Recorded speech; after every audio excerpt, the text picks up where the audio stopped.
I'm just giving a different view on it. But to have that happen, well, one, I'm just happy that happened for you, man. Thank you, bro. Yeah.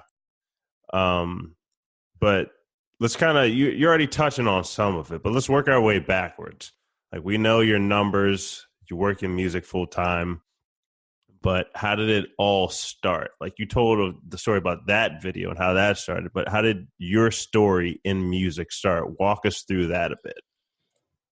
Man, it's funny because I feel like I'm just like not the poster child at all for this situation. Like, I just feel like I am like the worst example of how to get started. So I didn't start singing, writing, playing until I was 18. And that's super late. You know, I'm 27 now, and you know, most people who quote unquote are successful or make it, they start really young. And I was an athlete my whole life. You know, my family is full of athletes, and I was a really serious basketball player. And my goal was to play collegiate level basketball, get a scholarship, and work in the medical field, because that's just what I always wanted to do. And growing up in the church and everything, you know, music is a big part of contemporary church. So, you know, there's worship teams, praise teams, gospel teams, singers, full band, and stuff like that. And from the beginning, I always subconsciously and a little bit consciously admired the worship team, specifically the worship leader, because they had the ability to connect people with God or that moment or whatever you want it to be. They had the ability to do it in a universal fashion, and that universal fashion was music. So I always admire them, but I just didn't have the time, because if you really want to get a scholarship in athletics, you got to be pretty dedicated. And so I wasn't the greatest basketball player, but I was really good at a couple things, and I had pretty good grades. And so, you know, I played, if you watch basketball out there, I played like, my game style was like JJ Redick or Kyle Korver. Like, I played decent defense, I was strong, and I just shot the three ball. Gotcha. So classic white boy, you know, that was me. And so, so I'm just coming off screens, and, you know, I was getting recruited by a couple big schools and stuff like that. But long story short, man, like, it was devastating my senior year, because all these schools who were knocking on my door after my sophomore year, because I had a pretty good season my sophomore year and played against some awesome people like Kawhi Leonard. He was in the same league as me. You know, obviously everybody knows him. Yeah. And Malcolm Lee, who was on the Timberwolves for a couple of seasons and played in UCLA. He's now playing overseas. So shout out to them for killing it for SoCal. You know, I had some decent games against them. I mean, I didn't play it. They dropped a ton on me, but, you know, that's not what they saw on the highlights. But yeah, so I had some success. And, but yeah, so long story short, senior year, like, I don't know what happened. It wasn't like I got hurt or, you know, committed a crime or something, but the coaches just stopped, you know, recruiters just stopped calling. And it was devastating, because I think as humans, we tend to put our identity in the things we do well. So I pretty much was just like, man, if I don't play college basketball, if I'm not a basketball player, like, who am I at the end of the day? Like, that's really tough. And I have a personality that I need to have output. Like, there needs to be like things done. And so if I'm not achieving things, is really hard for me to continue. So at the same time, like the last few months of my senior year, my dad just had his guitar out, and I was just curious, man. Like, I have a really curious personality, and I learned like work ethic from playing basketball. And so just one day I was like, I'm just going to learn how to play this thing.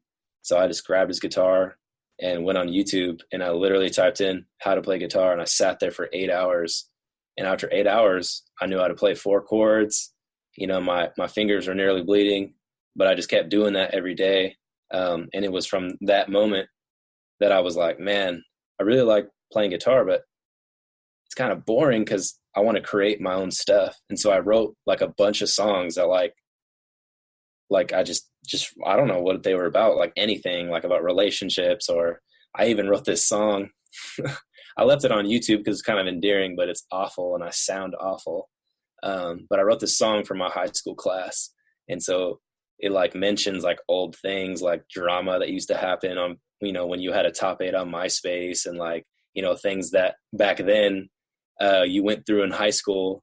And that was the first song that I pretty much had ever written that I played in public. And I remember people in my high school class were like, you know, some people don't really know music, so they tell you like you're a god at music. But then some people know music, they're like, yeah, bro, like, you know, you're pretty pitchy, but like that song's cool. And I was like, oh, like, I don't even know what being pitchy means. Like, I don't know anything about music, because I just taught myself how to sing. You know, I remember when I first started singing, like I just waited till everybody in the house left. And I grew up with Motown and Marvin Gaye and Otis Redding, and because my mom loved that music. And so I remember I waited till everybody left, and I was in the bathroom, and I turned on Sitting on the Dock of the Bay, and I just started singing along. And as I would sing, I would slowly turn it down, and so I could hear myself, and I'd be like, I think I'm kind of matching it. So that was how I got started. And segue into college, like I didn't get a scholarship offer for basketball.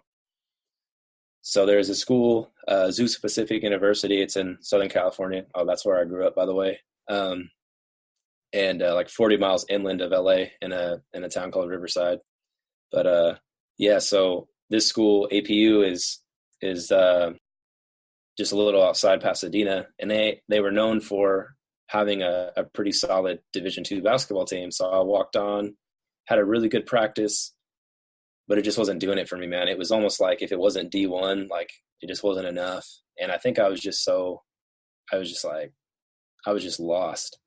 And yeah, I made one of the craziest decisions of my life, but I just decided to give it up after like 12 years of playing. Like, it was crazy, because I was just done with it. And so I had all this free time. So I was like, man, I think I'm going to get involved in the music program here. So APU is about 12,000 students, and they have a pretty awesome music program. So I just went to because I didn't know anything. So I was like, I need to expedite this process. Like that's what I've always had in my personality, is like, okay, I want to do this. How do I organize some kind of regime to like get better? And so I went to the music department, and I auditioned for every available choir. So there's like choirs that like pretty much if you're a dude and you can sing one note on pitch, you'll make it. You know, it's more about the camaraderie. Then there are like these elite choirs, chamber choirs, where they're singing like Bach and Mozart and, you know, Brahms and stuff like that, really complex stuff.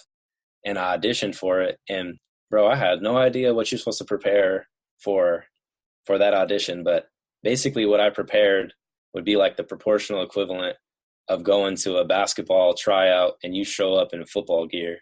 Like, I was just like, I had the wrong stuff prepared. You're supposed to have like a classical piece prepared, like some kind of opera or whatever. But I just straight up, I had a praise song prepared. And I remember the grad students, like, they just started laughing in the room. And I was like, dang, it's like so savage, like so shady that you guys are laughing at my audition.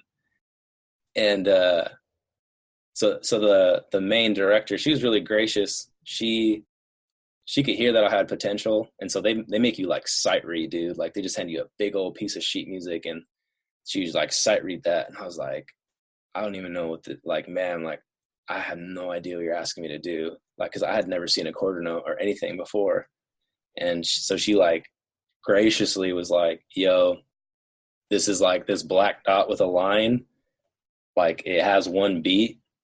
And as it goes up, the pitch goes up, and gave me like a music lesson in 3 seconds. And it was awful, bro. Like, it was terrible. But then she took me through ear training. And so she would play like a triad or a piano chord and make it more difficult. And you'd have to sing the middle note. And she taught me like how to do it. And then once she taught me how to do it, I got every single question right. Like, I just nailed it. Like, I just always had an ear, but I didn't even know what it meant to have an ear. So then I made it through the first cut. And keep in mind, like, this choir, it's the most elite choir. So most of the time juniors and seniors make it. It's very rare freshmen do. But I made the first cut, and they give you like a stack of a bunch of that sheet music that I didn't understand. And you got to learn all these songs. But I just found like the nerdiest dude in the choir who sang my vocal part. And I mimicked that dude the entire time. Like, I was just a parrot. And so, cause I couldn't read the stuff. So I was like, but I could hear it. And dude, I ended up making it, which was crazy. Like, it was crazy. Like, I thought it was a mistake. Like, I emailed her. I was like, hey, I think you accidentally put me on the final list. Like, I think, I was like, I don't know if you meant to do that. And then so she called me into her office and she's like, look, like, she's like, you don't know anything about music. And I was like, I know, which is why, like, why am I on this list? And she was like, well, the fact that you don't know anything and like what you can do, she's like, I've been in music for a long time, but what you can do without any training, she's like, it scared me. She's like, it freaked me out. So she was like, you're going to have to work harder than anybody else. But she's like, I believe you can do it. And so, man, it was literally like that person. If she didn't say that to me, like, that was enough motivation and love that I needed to get over basketball. So those 4 or 5 years in college, I took that motivation and that encouragement, and I just did every vocal group. I joined guitar group. I joined a cappella group, went on tour with the a cappella group. I was just a sponge for 4 years. And then within 4 years, I got to a level where I was good enough to get paid. And then so after that, I was playing in bars, playing in wineries, playing in weddings, playing at worship conferences. And so I finished my degree in biopsychology, and I was like, man, I don't want to go to med school. Like, I got to give this music thing a shot. And so, that was in 2015, and fast forward to now, like, thank God, like, I do it full time. So. Nice. So along that journey, you said it took 4 years of just pretty much practicing and picking up the craft. Yeah. I think that's important to note, just because our society is just getting faster and faster, and somebody can sit down, they'll make one song and they just want to promote it right off the bat. Mm-hmm. Now, if you don't take the time to really listen to feedback, you're just going to it won't be a total waste of money, because you will get some feedback from people, and that's never a waste. But if you think that just having one song out there and you're just going to throw all your money at it without ever practicing, you're not doing yourself any favor. So no way. Our show is not meant to give you tips on like how to make the best music. We are called Music Money University, so we're telling you how to make money through it. But at the same time, make sure your craft is up to par, so that you yourself would pay for it. You yourself would pay for a show to go see you. A total stranger. If in your mind you can't honestly say like a total stranger is going to pay for something from me. Yeah, that's a good point. Then just keep practicing. There's no shame. Whatever age you are. Right now, if you're still working a day job, there is no shame in continuing to work that day job as you continue to get better. Right. That's a great point, man. Yeah. So let's fast forward a little bit to the future. What goals do you have within the next year that you want to achieve within your music career? And how do you plan on getting there? Like specifics, your marketing plans, or maybe you're just going to do more networking events and connect with more people. What do you see yourself doing? Yeah. So this is something that I'm trying to figure out. Cause I feel like in the past 2.5 years, I've been like a studio rat, and I've just been getting better at producing and, engineering and writing. And, so I wasn't doing as many gigs or whatever because I needed to have a product to promote. I didn't just want to like promote my voice or something. Like, I wanted people to have something tangible, because I had an EP that I released like after me being, in music for 3 years, but it was the best that I could do in that time. And I'm still proud of like what it is for that time in my journey. Like it's nowhere near a reflection of where I'm at now, but I still think it's like, it's pretty good. It's like, okay. And so I think now that I have something to release, like there's just been cool things happening, man. Like even this interview for me, it's like encouragement just to be able to connect with you. Cause to me, like you're killing it online, bro. Like, and I'm not just saying that, like, I don't have to say that. He's not paying me to say that. Like, I've been a avid user of your marketing for the past, I think, couple of years now. So to answer your question, since I just got, I don't know if I can say the word signed, but accepted to AWAL, since they're pitching themselves as like the the album or the label alternative. So I encourage you, like if you're an artist listening, go check out AWAL. Anyone can apply